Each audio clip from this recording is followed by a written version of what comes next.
Ladies and gentlemen, the President of the United States, accompanied by the Taoiseach of Ireland and Mrs. Martin.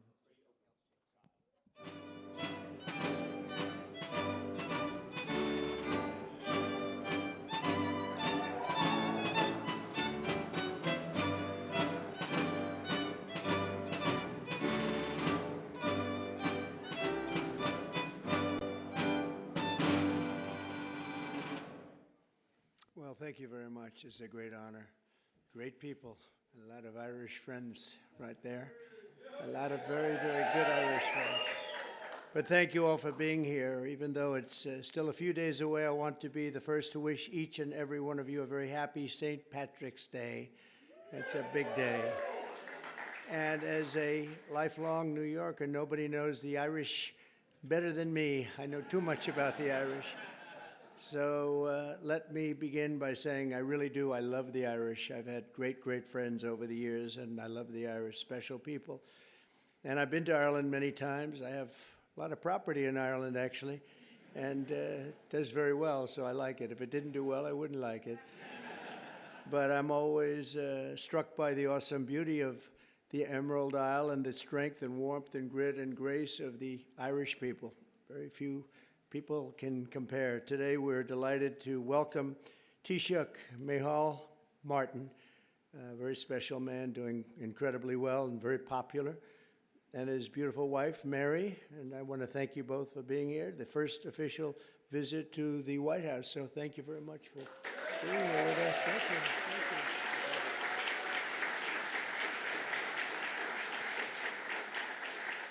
I also want to extend a special welcome to Ireland's ambassador to the United States, Geraldine Boom. And you, where are you, Geraldine? There you are, Geraldine Byrne Nation.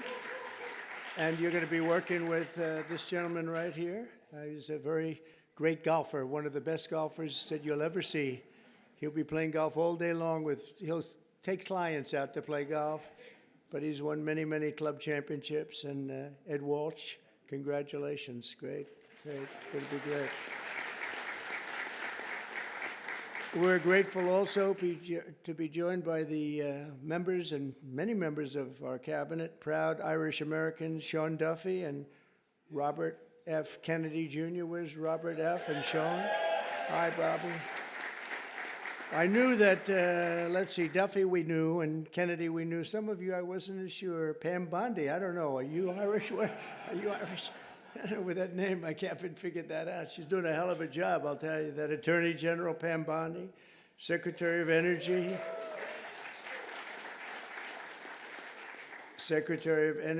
Chris Wright. And you're doing a good job. You see the oil is going down. It's going down. $65 a barrel today. You're doing better than I even thought, because everything else is going to be coming down with it. All those expensive goods that you had to suffer with for 4 years are all coming down.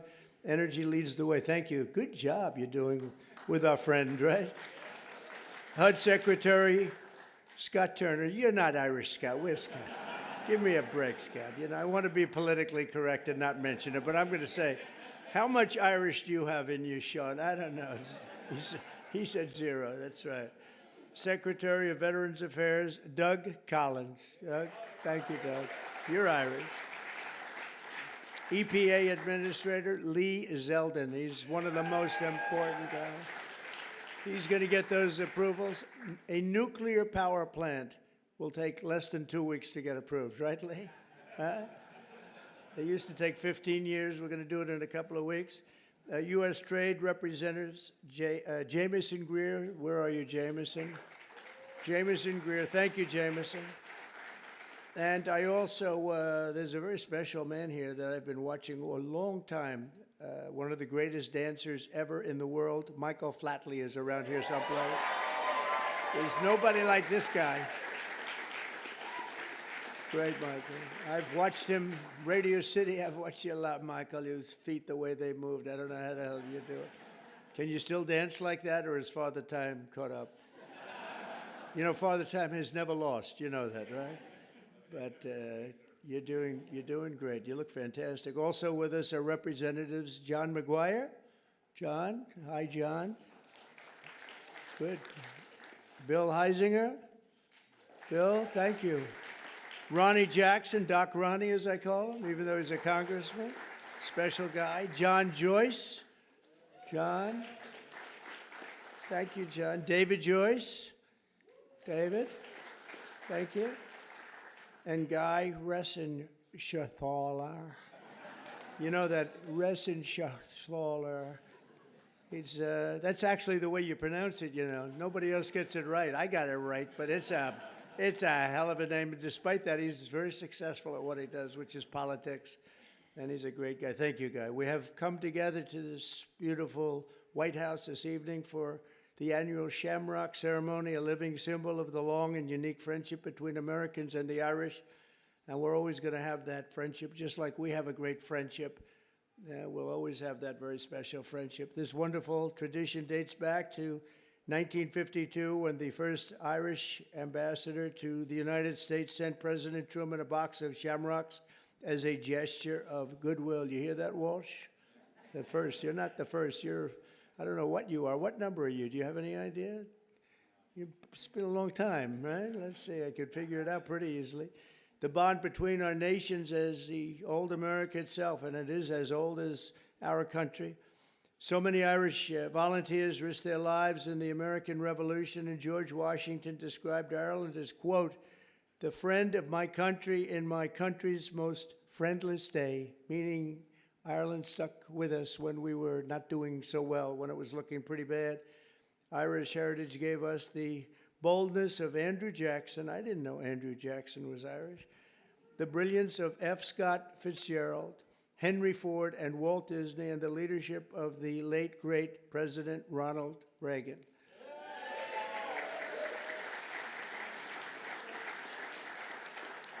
It was men and women of Irish descent who built the hallowed halls of Notre Dame University. Notre Dame is great. What a great place. The legend of the Boston Red Sox and the golden arches of McDonald's. That's right. Today, 1 in every 10 Americans trace their roots back to the old country. We're discussing, we have 5 million people living in Ireland, but we have 35 million people living here, right, of Irish descent. That's a pretty interesting statistic. I was looking at all these great dancers over here. You are very beautiful. Are you all great dancers, is that right? Look at that. Young, great dancers. Wow. That's great. Did you perform for the group before? Because I heard somebody was doing really fantastic. They said these people are fantastic. I didn't get to see you. Do you want to do it again? Okay, well, we might have them do it again. I heard you did a fantastic job. Thank you. As we celebrate Irish American Heritage Month, we're grateful to be joined by hundreds of these proud patriots right here today. And I know them from personal experience that many of the people that we have here, they're just fierce. They have fierce Irish flame. We call it, you never give up. You never, ever give up. Oh, I even see Don. Hello, Don. You are definitely Irish, Don McGann. You are definitely an Irishman. There's no question about that. But you never give up. We will never give up ever, right? For the young ones, ever. Because you never know what's going to happen, you know? Just a little bit more effort and you get there. Look at what happened to me. A lot of people said this was not a possibility. They said that was going to be a tough race, and we won in a landslide, and let's keep it that way, right? And we're having a great time bringing our country back and bringing it back at a level that people had no idea was going to take place this rapidly, this quickly. And a lot of our great people that are secretaries and the people working in the administration are here, and they're doing a fantastic job. So I want to thank all of you. 5 blocks east of where we are today, that spirit once helped save the very heart of the city's Irish American community. You all know about it. During the War of 1812, British forces rampaged through the streets of Washington, burning every building in their path. Every single building was being burned down.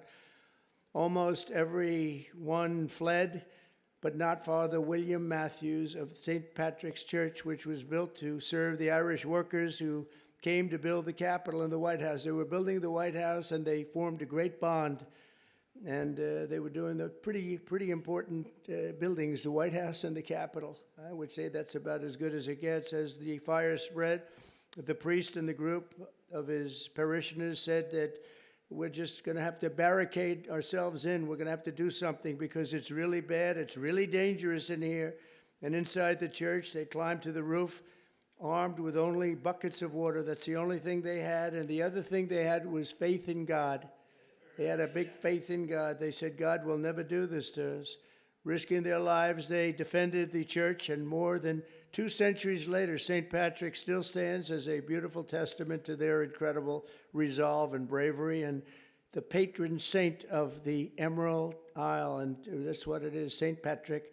So we have St. Patrick's Day, and we remember their courage, and we honor the bravery of countless Irish Americans who have kept our country safe, strong, prosperous, and free. And I made a little talk with my friend right behind me before at the Capitol, and they gave me one statistic that they don't have here. I thought it was an amazing statistic.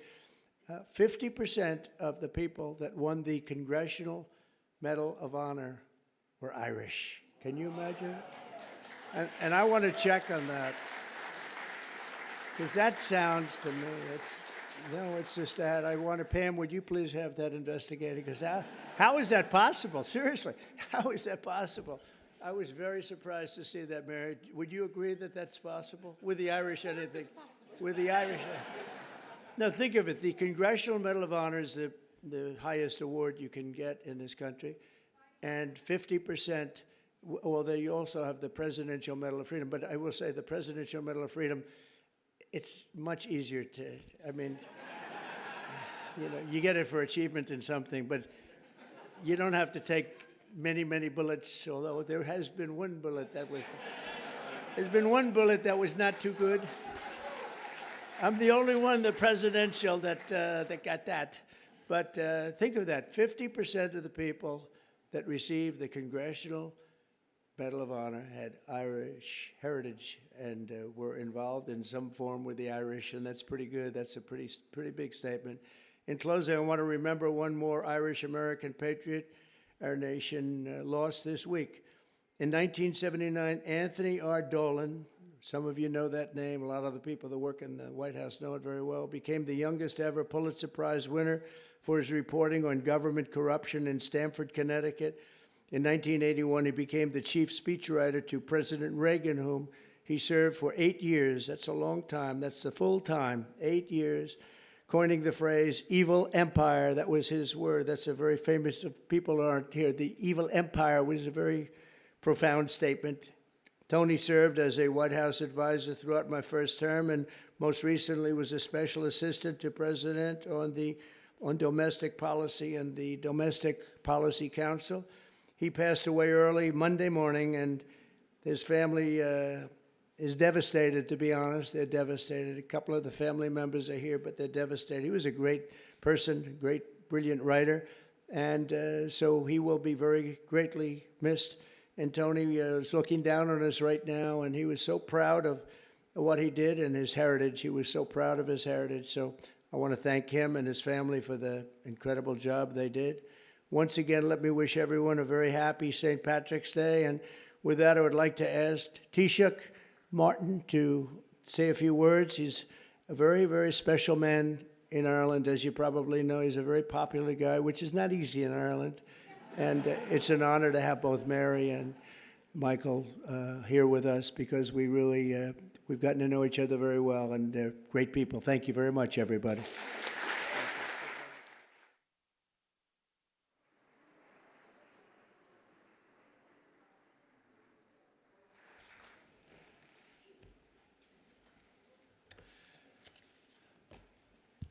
President Trump, distinguished guests, it is a singular honour to represent the people of Ireland as we gather to celebrate St. Patrick's Day.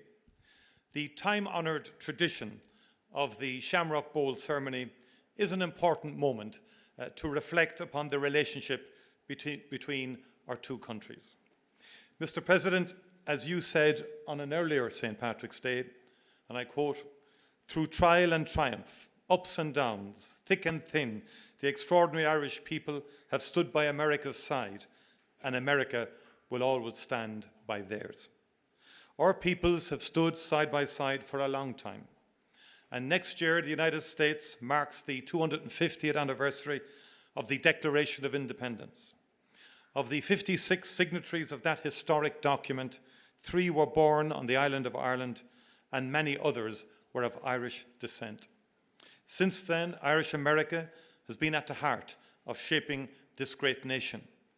The ideals of liberty, democracy, and equality of opportunity forged in this country did much to inspire Irish independence. Our histories are interconnected because our people are interconnected.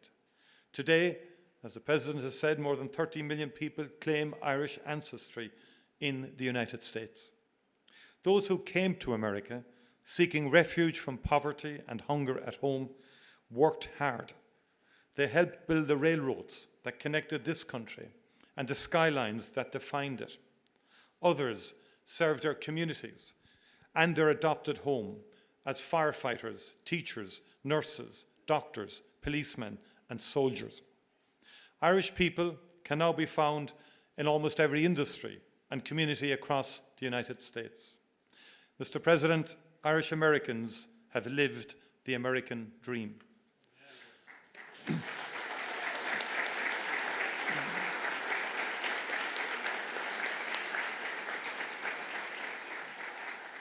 I saw that for myself earlier this week in the great state of Texas, where I met Governor Greg Abbott, attended South by Southwest, and learned about exciting economic opportunities that abound in the Lone Star State. I met with Texan-based companies using Ireland as a gateway into the European market, as well as the Irish companies investing in and buying from Texas. All across the United States, men and women go to work every morning in Irish-owned companies. These companies play a key role in the US economy, operating in every sector, in every state. Some of your great American manufacturing companies count Irish buyers as their top client, with order books worth many billions of dollars supporting the jobs of thousands of fantastic American workers. Ireland is now in the top 10 as a source of foreign direct investment in the United States. Not bad for a small island.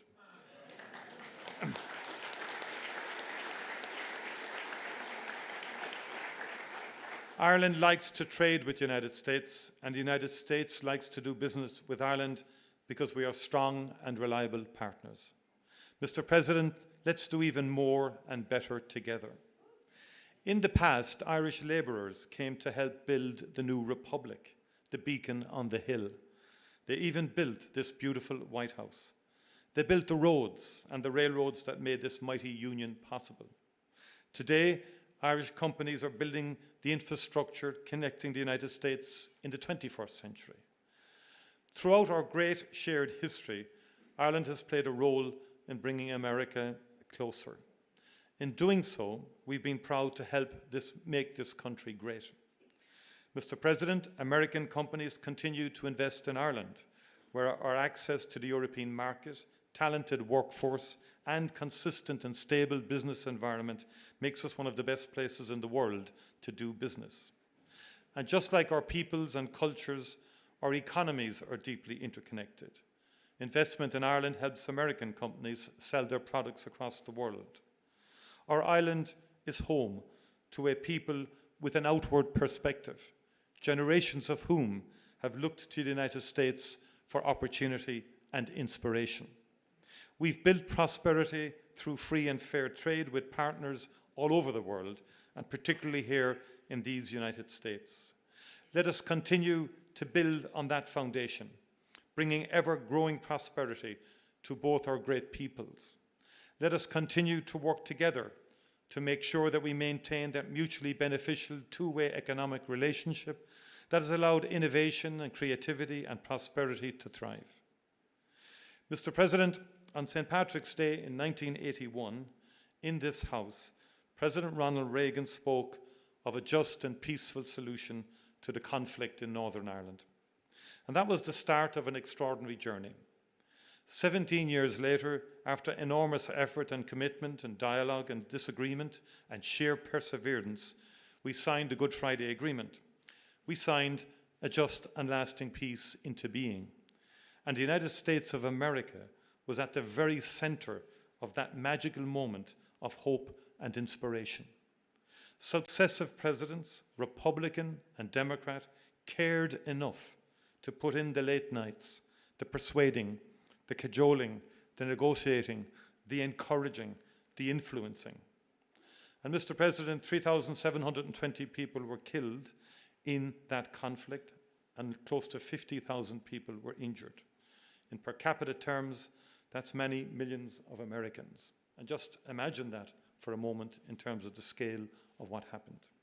It was the support of the United States of America that was essential in bringing that to an end.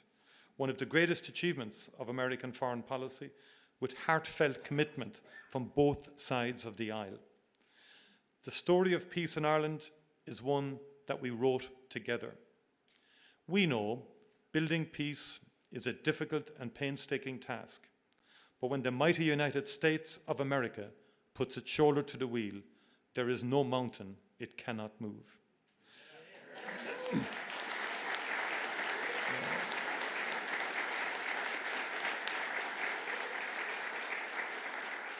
Mr. President, I welcome the unrelenting focus and energy you have brought to the search for peace in Ukraine and in the Middle East since your first days in office.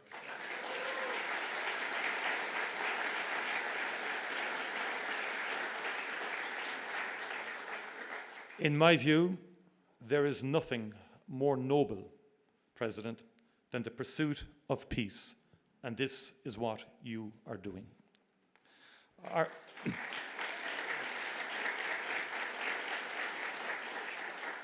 Ireland is ready to work with you and our international partners to end conflict and especially to bring just, lasting and sustainable peace to the people of Ukraine and the people of the Middle East.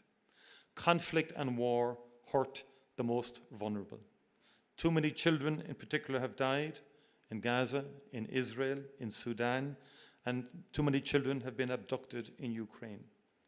Let us together never cease to strive for peace, prosperity, and opportunity for all the world's children.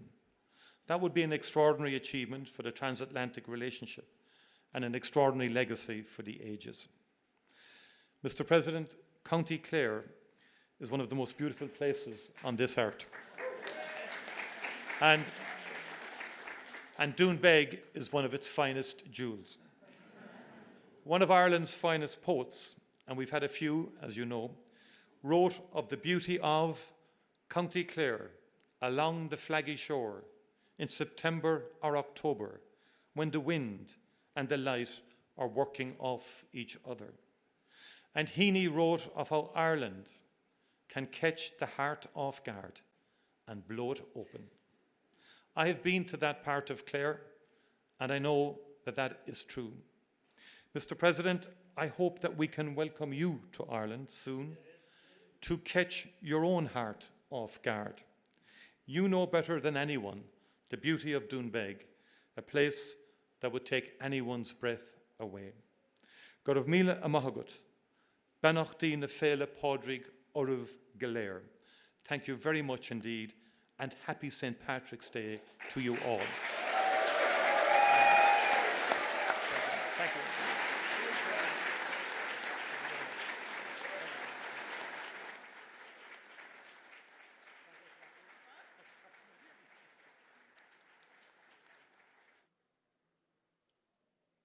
Time-honoured tradition, I'm going to present a bowl of shamrock to President Trump.